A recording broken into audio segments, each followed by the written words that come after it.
नमस्कार दोस्तों, मैं अंकुर उपाध्याय स्वागत करता हूं आप सभी का आपके अपने YouTube channel share market analysis में। बाजार ने बहुत ही प्यारा यू टर्न मारा है, मतलब बेहतरीन। जितनी एक डिप मारनी थी ऐसा लग रहा है मार दी बाजार ने, और आज एक्सपायरी भी है निफ्टी की, तो वॉलेटिलिटी अपने पीक पे खड़ी है। पहले आधे घंटे ऑलमोस्ट 10 बजे तक, इनफैक्ट 45 मिनट हो गए, पहले 45 मिनट बाजार ने दबा के डराया और दबा के नीचे गया बाजार, और उसके बाद जो रिकवरी आ रही है एक्सेप्शनल है भाई।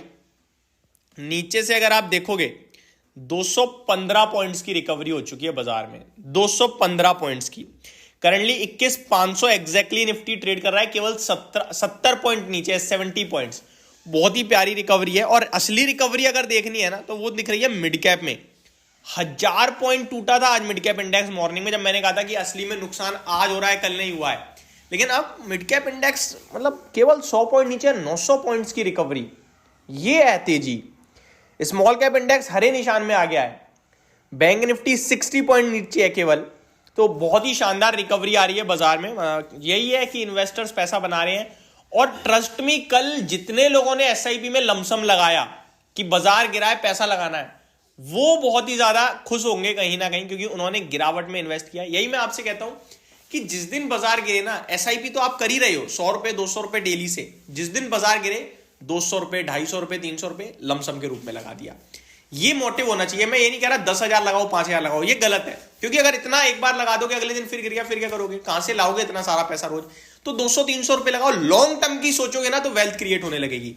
आपने सोचा आज बाजार गिरा है कल बढ़ जाएगा, आज ही लगा दो सारा, फिर तो पैसा ही नहीं बनेगा, क्योंकि आप कल का ही सोच रहे हो ना केवल। हो सकता है कल बढ़ भी जाए, एक महीने बाद फिर गिरे। तो आपको गिरावट में, हर गिरावट में 200 250 300 जो भी आपकी कैपेसिटी है उस हिसाब से लगाओ, कि अगर अगले 10 दिन तक गिरा तो मैं 10 दिन तक लगा सकता हूं, इतना इस हिसाब से लगाओ। अगर मैं 200 लगाऊंगा तो 10 दिन तक 200 रुपए इजीली लगा सकता हूं, मेरी कैपेसिटी है, मुझे पता है। मैं 2000 लगा रहा हूं तो 20,000 रुपए मेरे पास निवेश के लिए होने चाहिए हर दिन, तो मैं लगा दूंगा। तो ये सारी चीजें आपको ही पता होंगी। और अगर आपने अभी तक डेली एसआईपी शुरू नहीं करी है तो डिस्क्रिप्शन में लिंक है, आप वहां से कर सकते हो जेड फंड के साथ। कुछ लोग कह रहे हैं भाई जेड फंड का प्रमोशन इतना क्यों कर रहे हो। मैं जेड फंड का प्रमोशन नहीं कर रहा भाई, मेरा खुद का डायरेक्ट उनसे कनेक्शन है। आप एसआईपी म्यूचुअल फंड, ये कोई प्रमोशनल पार्ट नहीं है, इसका खुद all India association of mutual funds AMFI जो है वो खुद कर रहे हैं भैया। तो आप आराम से निवेश करो, ये तो आपके लिए सेफ्टी की बात है। तो यहाँ टेंशन और घबराने वाली बात ही नहीं है, कोई गलत चीज आपके साथ शेयर ही नहीं कर रहा मैं। म्यूचुअल फंड आप देख लो, म्यूचुअल फंड सही है, टैगलाइन ही इनकी तो ये है। तो अगर आपका विजन लॉन्ग टर्म का है तो ये बेस्ट चीज है आपके लिए। अभी मैं वापस बाजार पे आता हूं। बाजार की बात करूं तो बाजार जो रिकवर कर रहा है, या कौन से शेयर्स पे आपको फोकस रखना चाहिए, इसके बारे में समझते हैं। सबसे पहले तो मैं सबसे ज्यादा कंट्रोवर्शियल शेयर के बारे में बात करूं अगर 2 दिन में, तो वो एचडीएफसी बैंक रहा है। एचडीएफसी बैंक आपके लिए अभी 1500 रुपए के भाव पे ट्रेड कर रहा है। बढ़िया समय है भैया, बढ़िया समय है।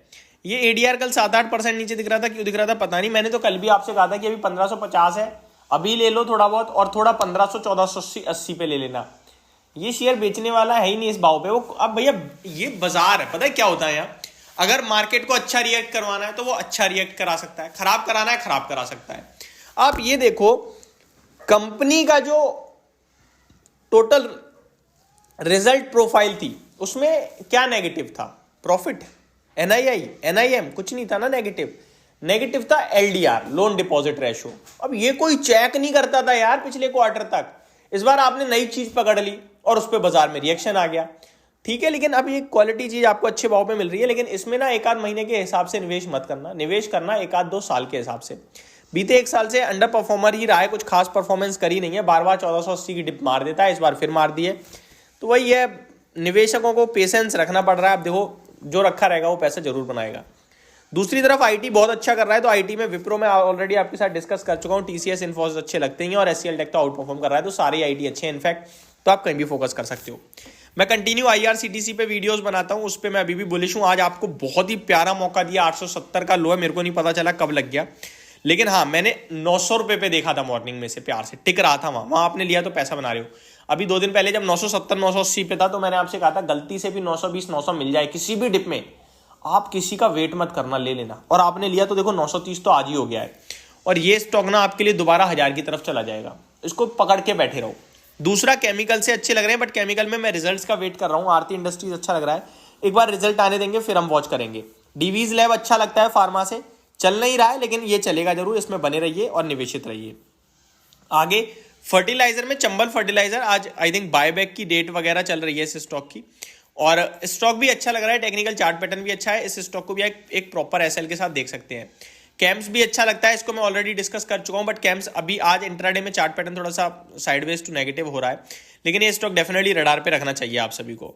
तो ये कुछ दिग्गज स्टॉक्स हैं, ओएनजीसी हो गया सरकारी कंपनीज में, तो ये सारे स्टॉक्स हैं जो आपको रडार पे रखने हैं और बाजार में निवेशित रहना है, और निवेशित उतना ही रहना है जितना पचा लें, और गिरावट में खरीद पाए उतना पैसा जरूर सरप्लस में रखना।